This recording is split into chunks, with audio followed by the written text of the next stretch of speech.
Hello dear students. तो आज है हमारी ऑब्जेक्टिव सीरीज का छठा दिन और इसमें हम आज की क्लास में लास्ट एटॉमिक स्ट्रक्चर का परमाणु संरचना का लास्ट क्लास है। इसमें हम कुछ ऑब्जेक्टिव क्वेश्चंस को और देख लेते हैं जो पूछे जाते हैं और थोड़े अलग तरह के हैं। तो देखा जाए यहाँ पर लिखा हुआ किसी तत्व A का इलेक्ट्रॉनिक विन्यास 1s2 2s2p6 3s2p6 d8 4s2 है। तत्व A 26 Fe58 का संभारित है। क्या कह रहे हैं, बड़े इंपॉर्टेंट बातें इन्होंने बोल डाली हैं। और फिर बाद में क्या कह रहे हैं, तत्व A के परमाणु नाभिक में न्यूट्रॉनों की संख्या बताओ। तो हमारा जो क्वेश्चन है वो क्या है, क्वेश्चन ये है कि हमें न्यूट्रॉनों की संख्या बतानी है, ये क्वेश्चन है। क्लियर है। उसके लिए इन्होंने डेटा उपलब्ध कराया है। क्या क्या डेटा उपलब्ध कराए हैं उनको जरा देखा जाए। डेटा में इन्होंने उपलब्ध कराया है किसी तत्व A का इलेक्ट्रॉनिक विन्यास। अब देखिए समभारी है, यानी जो A है, ध्यान देंगे, आंसर स्टार्ट करते हैं करना। इसका जो A है वो किसका संभारिक है, 26 Fe58 का संभारी है, यानी परमाणु भार समान है। A का परमाणु भार Fe का परमाणु भार समान है। चूंकि A 26 Fe58 का क्या है, संभारिक है। इसका मतलब A और Fe58 का परमाणु भार समान है और परमाणु भार यहाँ कितना है, 58 है। एक बात तो ये हो गई।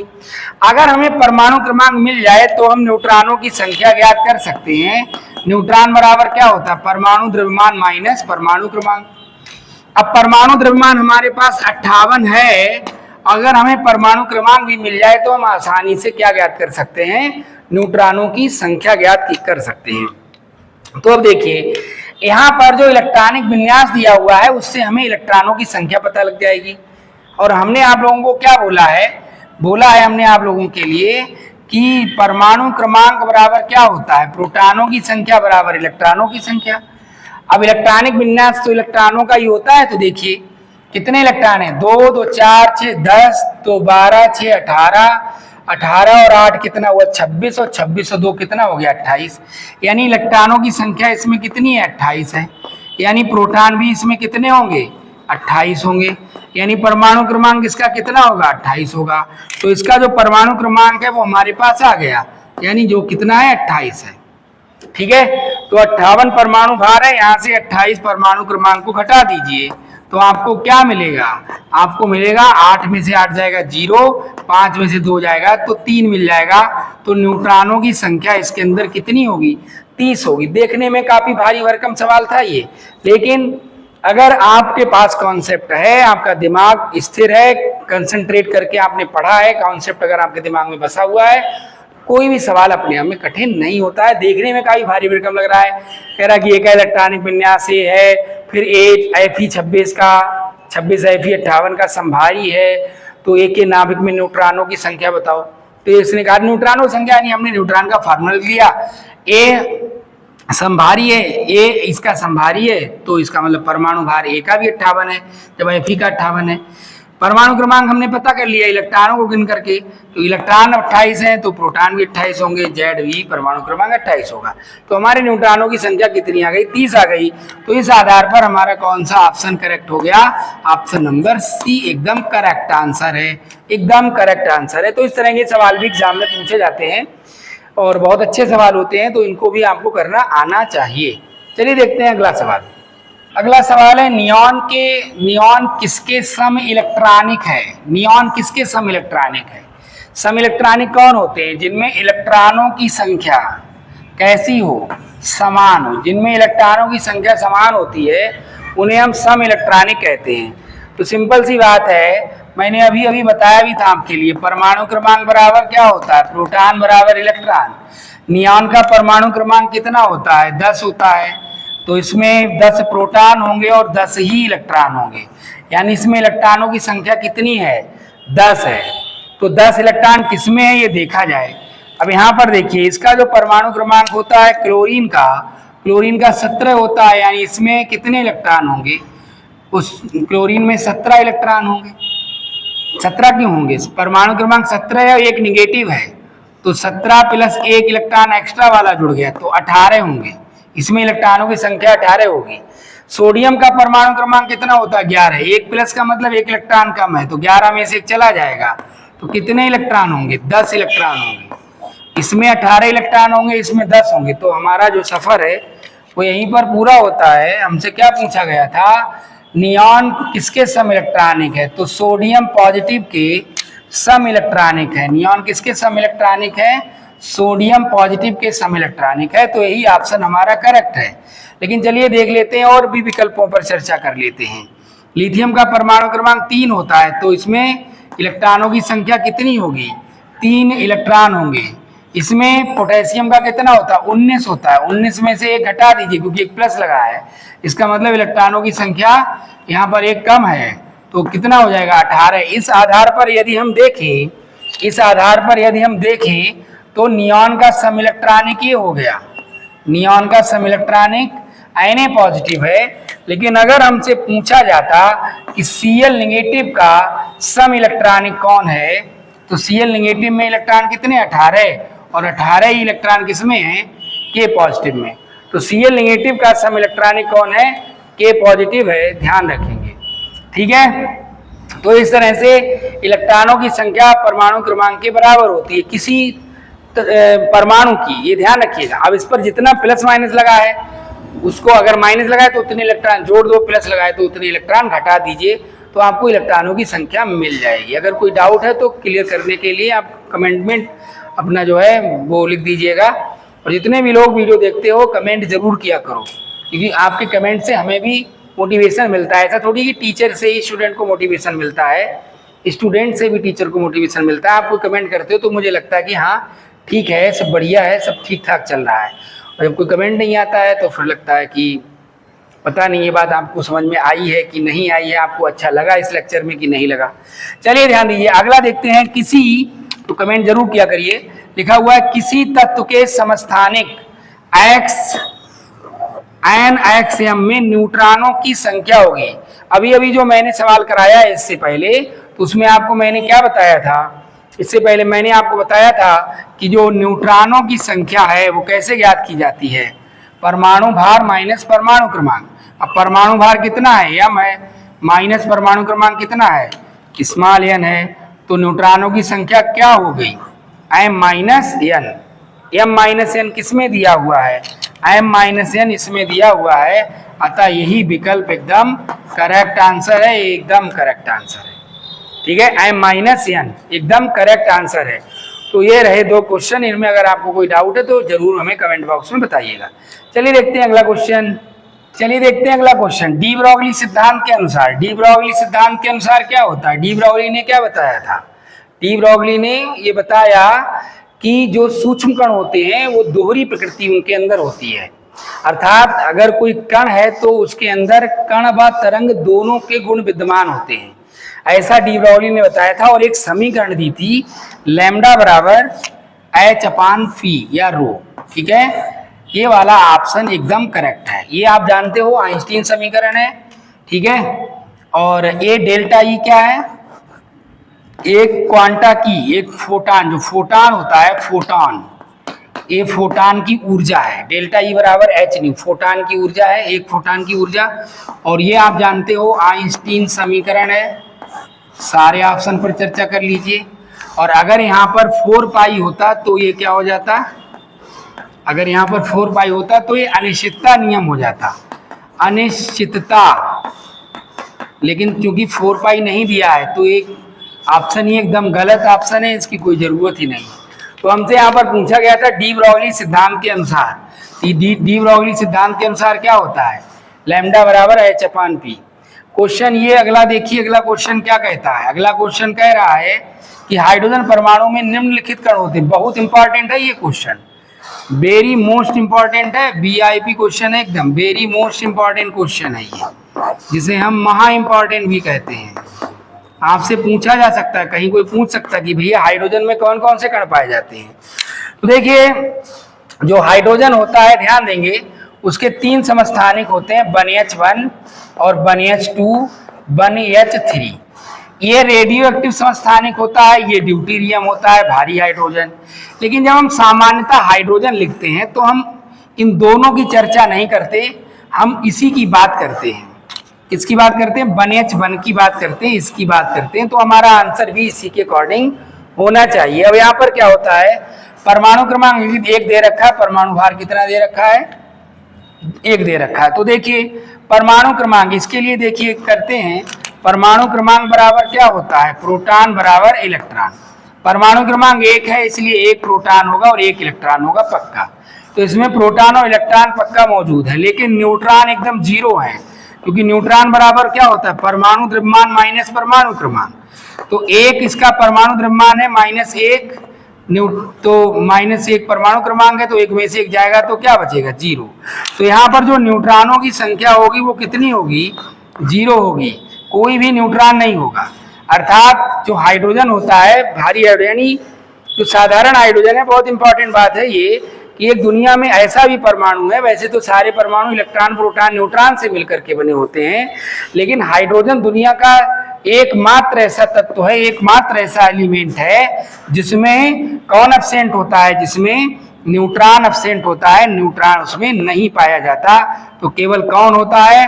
केवल होता है इलेक्ट्रॉन और प्रोटॉन। तो केवल इलेक्ट्रॉन और प्रोटॉन होते हैं, यानी प्रोटॉन व इलेक्ट्रॉन होते हैं। तो ये वाला ऑप्शन एकदम करेक्ट आंसर है, एकदम करेक्ट आंसर है, प्रोटॉन व इलेक्ट्रॉन। अब आप कहोगे कि सर इसमें तो है 2 में से 1 जाएगा तो न्यूट्रॉन कितना आ जाएगा? इस वाले में 1 आ जाएगा, 3 में से 1 जाएगा तो कितना आ जाएगा? न्यूट्रॉन यहाँ पर 2 आ जाएगा। बाकी सभी में इलेक्ट्रॉन प्रोटॉन 1-1 ही रहेंगे, ठीक है, क्योंकि परमाणु क्रमांक सबका 1-1-1 है, ठीक है। तो इलेक्ट्रॉन भी 1 होगा, प्रोटॉन भी 1 होगा, लेकिन न्यूट्रॉन इसमें कितना होगा? 0 होगा, इसमें 1 होगा और इसमें 2 न्यूट्रॉन होंगे, तो यहाँ 0 है। तो हाइड्रोजन परमाणु बोला गया ना, अगर वो कहता भारी हाइड्रोजन या ट्राइटियम यानी रेडियो एक्टिव हाइड्रोजन, तब हम यहाँ पर जाते हैं। अगर वो कहीं पर लिखा हुआ है सामान्यतः हाइड्रोजन परमाणु में निम्नलिखित कण होते हैं, तो फिर इसका आंसर यही बिल्कुल करेक्ट होगा, क्योंकि हाइड्रोजन परमाणु जब हम बोलते हैं तो हम सामान्य जो हाइड्रोजन होता है, साधारण हाइड्रोजन जो होता है, उसी की हम इसे हल्की हाइड्रोजन भी कहा जाता है। इसी की चर्चा हम करते हैं, हमारा ध्यान इसी बात पर होता है, इसी पर हम फोकस करते हैं, इसी को टारगेट करके क्वेश्चन का आंसर देना चाहिए। तो आपको ये दोनों क्वेश्चन अच्छे से समझ में आ गए होंगे, जिनमें ये वाला क्वेश्चन बड़ा ही इंपॉर्टेंट है। हर कोई जानता है परमाणु में इलेक्ट्रॉन प्रोटॉन न्यूट्रॉन 3 कणों से मिलकर के परमाणु बना है, लेकिन आप देख रहे हैं यहाँ पर एक ऐसा परमाणु भी है, एक ऐसा तत्व भी है जिसमें हाइड्रोजन परमाणु जिसमें न्यूट्रॉनों की संख्या 0 होती है, और वो है 1H1 हाइड्रोजन। और हाइड्रोजन का कौन सा समस्थानिक? प्रोटियम। इसे हम प्रोटियम या हल्की हाइड्रोजन भी कहते हैं, गुब्बारों में ही भरी जाती है, ठीक है। तो चलिए देखते हैं अगला क्वेश्चन। तो देखा जाए, प्रोटॉन का द्रव्यमान होता है, कह रहे हैं प्रोटॉन का द्रव्यमान कितना होता है? तो भैया प्रोटॉन का जो द्रव्यमान होता है वो कितना होता है? प्रोटॉन का द्रव्यमान मैंने आप लोगों को लिखाया है 1.6725 गुणा 10⁻24 ग्राम। अगर आप किलोग्राम में लिखेंगे तो क्या आएगा? 1.6725 गुणा 10⁻27 किलोग्राम। क्यों? 1000 से भाग करोगे तो 24 - 24 पावर काय में आ जाएगी? -27 में आ जाएगी। तो ये मान होता है, तो ढूंढिए कौन सा सही है। दिया हुआ है पहला 1.6724 गुणा 10⁻27 ग्राम दिया। अगर ग्राम की जगह किलोग्राम होता तो ये ऑप्शन सही हो जाता, लेकिन ग्राम दिया इसलिए ऑप्शन एकदम गलत है। अगले ऑप्शन में भी इन्होंने गुणा कर दिए 27 से, तो ये भी गलत है, और इसमें ज्यादा कुछ अंतर तो है नहीं। ऑप्शन नंबर सी देखिए, 1.6726 गुणा 10⁻24, तो ये एकदम करेक्ट आंसर है। ग्राम में दिया हुआ इतना ही होना चाहिए, तो एकदम करेक्ट आंसर यही है। ए ऑप्शन भी एकदम गलत ऑप्शन है। 31 तो हो ही नहीं सकता, 31 तो हो ही नहीं सकता, एकदम गलत ऑप्शन है। ये भी एकदम गलत ऑप्शन है, ठीक है, ये भी गलत ऑप्शन है। जो सही ऑप्शन है वो कौन सा है? सी ऑप्शन एकदम करेक्ट आंसर है। अगला देखिए, आपबाऊ सिद्धांत लागू नहीं होता है। तो आपबाऊ सिद्धांत लागू नहीं होता है, किन पर लागू नहीं होता है? जिनमें डी में इलेक्ट्रॉनों को 4 के कितने कर दिए जाते हैं? 4 के कर दिए जाते हैं 5, और अगर डी में 9 इलेक्ट्रॉन है तो 9 के कर दिए जाते हैं 10। तो ऐसे इलेक्ट्रॉनिक विन्यासों में इसका मतलब आपबाऊ का नियम लागू नहीं होता। और वो कौन है?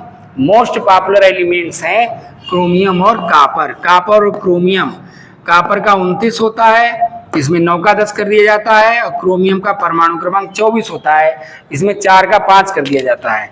बाकी इस ऑप्शन में कापर में तो ऐसा है यार पालन नहीं कर रहा है, लेकिन आर्गन तो कर रहा है ना, तो पूरे सेट को देख रहा है ना।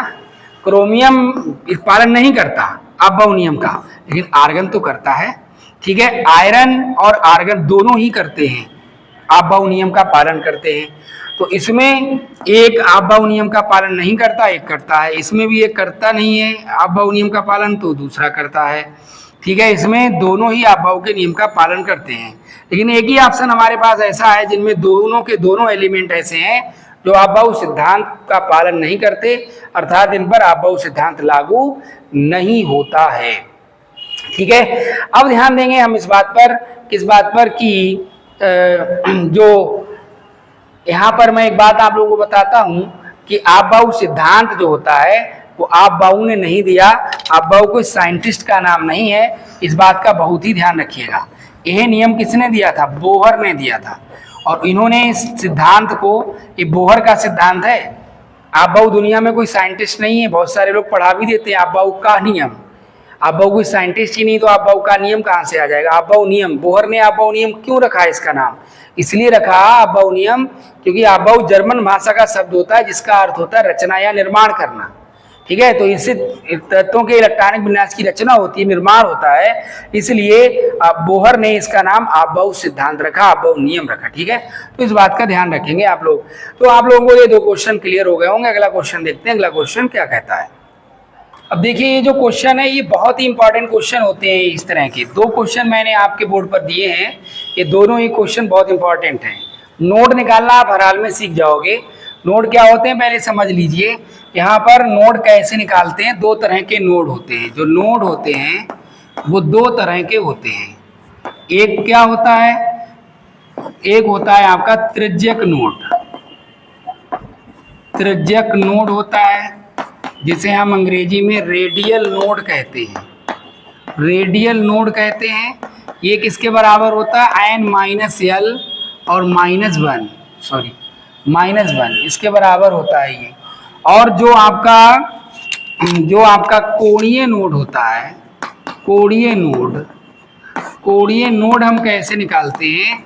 जिसे हम एंगुलर नोड कहते हैं, एंगुलर नोड। बड़ा इंपॉर्टेंट सवाल है ये, एंगुलर नोड क्या होता है? इसको वो ये किसके बराबर होता है? ये एल के बराबर होता है। ठीक है, अगर हम बात करें कि कुल नोड कितने होंगे, अतः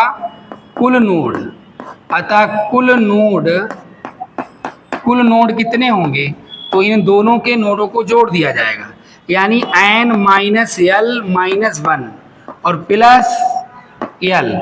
तो यहाँ पर क्या होगा? प्लस l से -l कट जाएगा, तो आपको क्या मिलेगा? n-1 मिलेगा। क्या मिलेगा? n-1 ये मिलेगा। यानी अगर आपको कुल नोड पूछे जा रहे हैं तो n में से एक घटा दीजिए, बहुत सिंपल तरीका। लेकिन अगर स्पेशली कोणीय नोड पूछा जाए, कोणीय नोड पूछा जाए तो वो क्वांटम संख्या l के बराबर होगा। अगर त्रिज्यक नोड पूछा जाए तो n-l-1 होगा। तो यहाँ पर हम तीनों ही निकाल कर दिखा देते हैं। हालांकि यहाँ पर कुल नोड पूछे गए, कुल कितने नोड होंगे ये पूछा गया है, कुल कितने नोड होंगे ये पूछा गया है। तो ध्यान दीजिए, यहाँ पर कुल नोड निकालने का सिंपल फार्मूला n-1। n का मान ये होता है, n का मान कितना है? 3। 3 में से एक जाएगा तो कितना बचेगा? 2 बचेगा। 3 में से एक जाएगा 2 बचेगा, इसका मतलब ये वाला ऑप्शन सही है। 4p में कुल नोड कितने होंगे? 4p में 4 में से घटा दीजिए, 4 - 1 यानी 3 होंगे, तो हमारा ऑप्शन ये वाला करेक्ट होगा। लेकिन अगर वो पूछ रहा है त्रिज्यक नोड, तो त्रिज्यक नोड कितने होंगे? n-l। देखिए, तो त्रिज्यक नोड इसके लिए कितने होंगे? n-l-1 बराबर त्रिज्यक नोड कितने होंगे? n का मान कितना है? 3।